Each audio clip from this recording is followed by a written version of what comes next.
When you talk about Muhammad Ali, you're not just talking about a boxer, you're talking about a man who became larger than the very sport he dominated, a figure who transformed the way we look at athletic greatness, celebrity culture, and even social activism. And the crazy part is, Ali's story feels almost like the creation of an idol group, a movement, where one man's charisma, defiance, and raw talent turned into something so much bigger than himself, like a collective energy that fans fed off of and built into legend.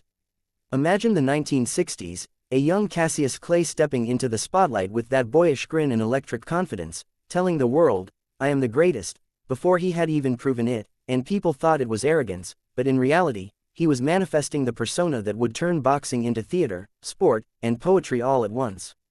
It's the same way idol groups carefully craft their image, their catchphrases, their stage presence, but Ali did it without a marketing team. He did it because it was who he was, and the fans couldn't look away. Every fight felt like a performance, and the lead-up was just as important as the punches thrown in the ring. The way Ali rhymed in press conferences, taunted his opponents with wit instead of just fists, it was like watching a frontman of a band rally a crowd before the show even started, and the fans ate it up.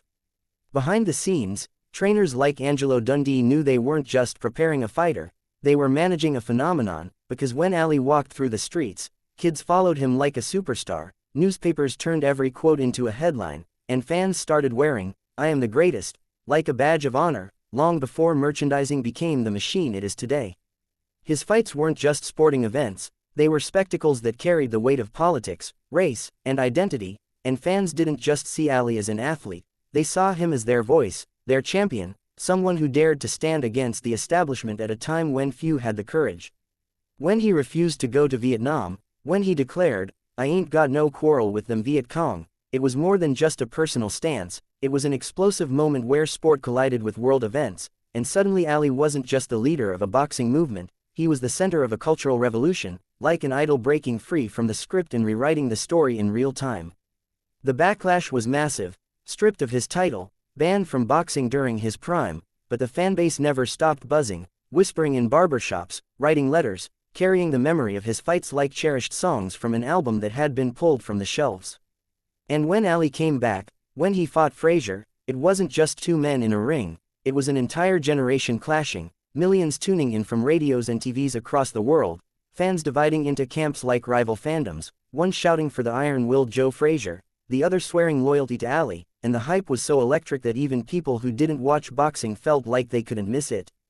Think about the way those trilogies unfolded, the fight of the century, the brutal rematch, the thriller in Manila, and how every bout was more than punches, it was storytelling, it was narrative arcs, it was blood, sweat, and drama performed live in front of the world, with fans reacting like they do today on Twitter, Instagram, TikTok, except back then it was people yelling at radios, rushing to crowded TV stores, writing furious letters to newspapers, turning every fight into an ongoing cultural conversation.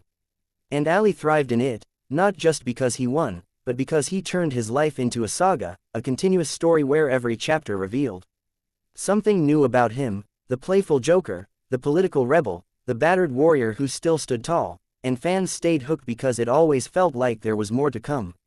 Even in his later years, when the punches slowed down, when his body began to betray him, Ali never lost that aura. Fans still surrounded him like disciples, chanting his name in airports, crying when he lit the Olympic torch in Atlanta, sharing their stories of the first time they saw him fight like people reminisce about the first concert of their favorite idol group.